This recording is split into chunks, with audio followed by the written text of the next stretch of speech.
سلیمان علیہ السلام کو اللہ تعالیٰ نے فرمایا وَعُلِّمْنَا مَنْطِقَ الطَّيْرِ، ہم نے سلیمان کو پرندوں کی بولیاں سکھائیں۔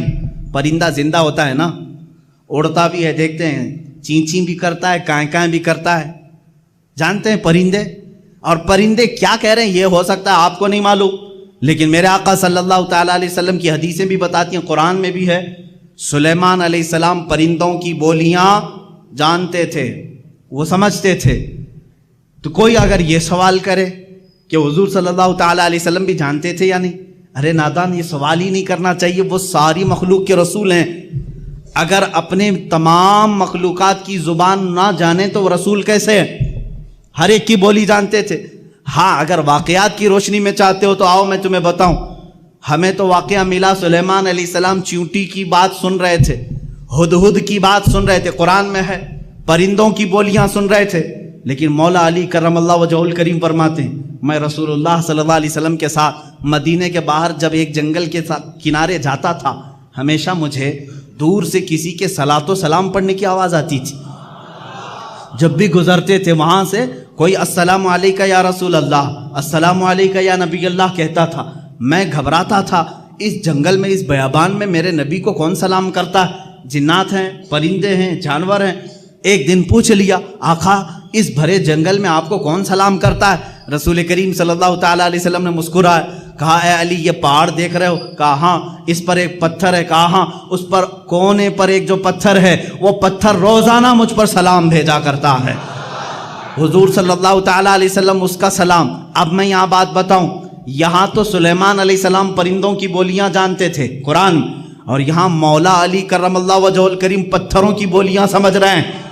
جس رسول کو وہ پتھر سلام بھیج رہا ہے، سنا کس نے پہلے؟ اس پتھر کی بولی سمجھی کس نے پہلے؟ وہ باب العلم حیدر کرار علی مرتضی، وہ نبی نہیں، امتی جب پتھر کی بولی سمجھتا ہے تو رسول کس کی بولی نہ سمجھتے ہوں؟ کس کی بولی نہ سمجھتے ہوں؟ پرندوں کی بولیوں کی بات آئی، حضور پاک صلی اللہ تعالیٰ علیہ وسلم پتھر کی بولی۔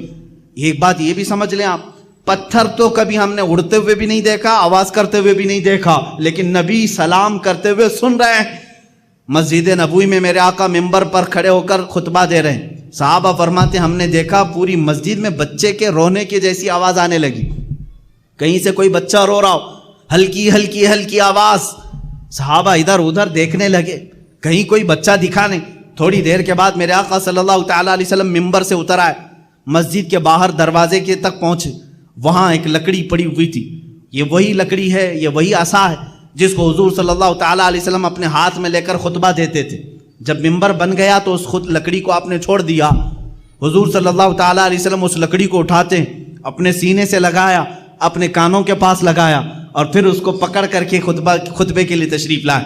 صحابہ نے پوچھا بیچ خطبے میں آپ اترے، لکڑی کو اٹھایا، یہ کیا معاملہ ہے؟ حضور فرماتے ہیں تم نے جو رونے کی آواز سنی وہ اسی لکڑی کی رونے کی آواز تھی۔ یہ لکڑی میرے جدائی کے غم میں رو رہی تھی، جب تک میں اس کو ہاتھوں میں رکھتا تھا یہ خوش تھی، سارے لکڑیوں پر فخر کرتی تھی، اور جب میں نے اسے چھوڑ دیا تو یہ سسکنے لگی، رونے لگی، بلکنے لگی، اور اس کا رونا مجھ سے دیکھا نہ گیا۔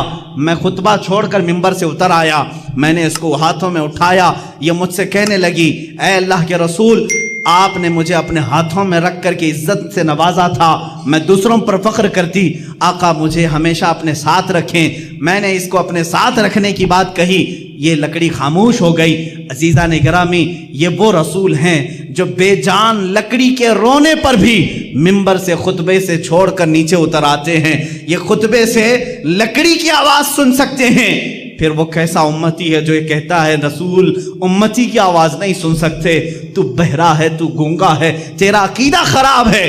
ہمارا عقیدہ تو یہ ہے رسول اگر لکڑی کے رونے کو گوارا نہیں کر سکتے، میرا عقیدہ یہ کہتا ہے امتی روئے گا، میرا نبی فریاد رسی کے لیے پہنچے گا، دستگیری کے لیے آئے گا۔ یہاں تمہیں رہنمائی حاصل کرنے کے لیے پھر بریلی کے تاجدار کے پاس پہنچنا ہوگا۔ وہ کہتا ہے عاشق رسول ہم یہاں سے پکارے وہ وہاں سے سنے، مصطفیٰ کی سماعت پہ لاکھوں سلام، دور و نزدیک کے سننے والے وہ کان لالے کرامت پہ لاکھوں سلام۔ عزیزان گرامی وقار، یہ بولیاں سمجھنے کی بات تھی۔ ایک بار مکہ مکرمہ کی ہی بات ہے، یا مدینہ طیبہ کی، مکہ میں غالباً لوگوں میں ایک بات مشہور ہو گئی کہ فلاں ایک جگہ جو پتھر ہے، مورتی ہے، اس کا پجاری ہے، پوجا کرتا ہے۔ اچانک ایسا ہو گیا کہ حضور صلی اللہ تعالی علیہ وسلم کی شان میں برے برے کلمات کہہ رہا ہے۔ کون؟ پتھر، مورتی بول رہی تھی، مورتی بول رہی تھی۔ جو پتھر کی مورتی تھی اس کی وہ پوجا کرتے تھے، عبادت کرتے تھے، مورتی بولنے لگی تو سب خوش ہو گئے جتنے دشمن تھے کہ ہاں آج ہمارا بھگوان صحیح بولا، اب تک تو ہم حضور کے بارے میں خود ہی بول رہے تھے، پتھر بولنے لگا۔ یہاں تو ڈپلیکیٹ بنا کر کے بولوایا جاتا ہے۔ آپ یہ مت سمجھیں کہ یہ وہ زمانہ نہیں تھا کہ پیچھے سے بیٹری اور سیل لگا کر کے مورتی کو بلوایا جا رہا ہو۔ سیل بھی نہیں تھا، بیٹری بھی نہیں تھی، کوئی کنیکشن بھی نہیں تھا۔ ہاں یہاں ہم سنتے ہیں اس طرح سے کہ کچھ خدا ایسے ہیں جو دودھ پیتے ہیں، پانی پیتے ہیں، لیکن انہی لوگوں کو معلوم بھی ہے وہ کہاں جاتا ہے پانی، کہاں جاتا ہے دودھ، جو لوگ اس طرح کی حرکتیں کرتے ہیں۔ لیکن مکہ میں جو ہوا وہ حقیقت میں ہوا۔ پتھر جو بول رہا تھا حقیقت میں بول رہا تھا۔ یہ وہ زمانہ نہیں ہے کہ مشین لگا کر کے بلوایا جا رہا ہو۔ تو صحابہ پریشان ہوئے، جنہوں نے صحابہ سے آ کر کے کہا دیکھو تمہارے محمد کے بارے میں ہمارا خدا کیا کہہ رہا ہے، محمد صلی اللہ تعالیٰ علیہ وسلم کے بارے میں وہ کہہ رہا ہے وہ جھوٹے ہیں، معاذ اللہ۔ حضور کے پاس آئے، صحابہ نے کہا آقا ایسا ایسا حادثہ ہو گیا ہے کہ فلاں پجاری کا جو بت ہے، اس کا جو خدا ہے وہ بول رہا ہے، وہ بھی آپ کی شان میں برے جملے کہہ رہا ہے۔ حضور نے فرمایا ڈرتے کس بات کے ہو، چلو میں بھی سن لیتا ہوں کیا کہتا، میں بھی چلتا ہوں۔ حضور نے پیغام بھیجا، سارے لوگ جمع ہو گئے، بھیڑ جمع ہو گئی، خدا بول رہا ہے، حضور کی شان کے خلاف بول رہا ہے۔ ان کے لیے تو بڑی دلیل تھی، بڑی دلیل تھی۔ حضور صلی اللہ تعالیٰ علیہ وسلم نے یہ پوچھ لیا ان سے کہ تمہارا جو خدا بولتا ہے وہ سچ بولتا ہے؟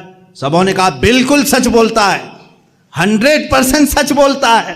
حضور نے یہ اقرار کروایا سچ بول رہا ہے، کہا بالکل سچ بول رہا ہے۔ اس وقت تک کیوں کہہ رہے تھے وہ؟ اس لیے کہ حضور کے خلاف بول رہا تھا۔ سارے صحابہ کو حضور لیے اور اس بت کے پاس گئے۔ جب پہنچے تو بڑی بھیڑ تھی، بھیڑ ہٹائی گئی۔ جب میرے آقا سامنے آئے تو وہ بت چپ ہو گیا، کچھ بھی نہیں بول رہا ہے، کچھ بھی نہیں بول رہا ہے، اس کی زبان سے کوئی لفظ نہیں آ رہا ہے۔ حضور نے فرمایا بہت شور تھا، بہت افواہ تھی کہ بولتا ہے، کچھ بھی نہیں بول رہا ہے۔ کہاں بول رہا ہے؟ کہا صبح سے بول رہا تھا، پتہ نہیں ابھی کیوں خاموش ہو گیا۔ اب پجاری ہون کرنے لگ گیا، اس کو راضی کرنے کے لیے اب چڑھائی شروع ہو گئی۔ اے خدا، اے میرے بھگوان، بول کچھ تو بول، عزت کی لاج رکھ لے۔ جس کے بارے میں بول رہا تھا وہ آ گیا، اب سامنے بول۔ سامنے نہیں بول رہا تھا، کچھ بھی نہیں بولا۔ حضور صلی اللہ تعالیٰ علیہ وسلم نے پجاری کو کہا تو ہٹ جا، تو ہٹ جا، یہ بول رہا تھا۔ میں کہتا ہوں اے پتھر، کیا تو بول رہا تھا؟ پھر سے بول کر سنا۔ حضور کا حکم ہوا، پتھر کی زبان سے آواز آنے لگی، اشہد ان لا الہ الا اللہ، اشہد ان محمدن رسول اللہ۔ میں گواہی دیتا ہوں کہ اللہ کے سوا کوئی معبود نہیں، میں گواہی دیتا ہوں کہ محمد اللہ کے رسول ہیں صلی اللہ تعالیٰ علیہ وسلم۔ جیسے ہی آپ نے یہ سنا، آپ نے ارشاد فرمایا لوگو، تم نے کہا تھا تمہارا خدا 100% سچ بولتا ہے، سچ بولتا ہے، اب اس کی بات پر عمل کر لے جاؤ۔ لیکن غصے کے مارے اس بت کو انہوں نے توڑ دیا، مار دیا، ٹکڑے کر دیا۔ اب ہم دوسرا بنائیں گے، یہ نہیں چاہیے، یہ نہیں چاہیے، یہ گمراہ ہو گیا۔ کون گمراہ ہوا؟ خدا گمراہ ہو گیا۔ یہ نہیں چاہیے، یہ حضور کی بات کر رہا ہے، دوسرا چاہیے۔ یہ ہے جب کسی کے دل پر مہر لگ جائے وہ حقیقت کو نہیں سمجھتا۔ عزیزان گرامی اوقات، حضور پاک صلی اللہ تعالی علیہ وسلم نے بلوایا کس کو؟ پرندوں کو، جانوروں کو نہیں، پتھروں کو بھی۔ سلیمان علیہ السلام کی فضیلت اپنی جگہ پر کہ ان کو پرندوں کی بولیاں سکھائی گئی، مگر میرے مصطفیٰ صلی اللہ تعالی علیہ وسلم تو پتھروں اور لکڑیوں کی بھی زبان جانتے تھے، لکڑیوں کی بھی زبان جانتے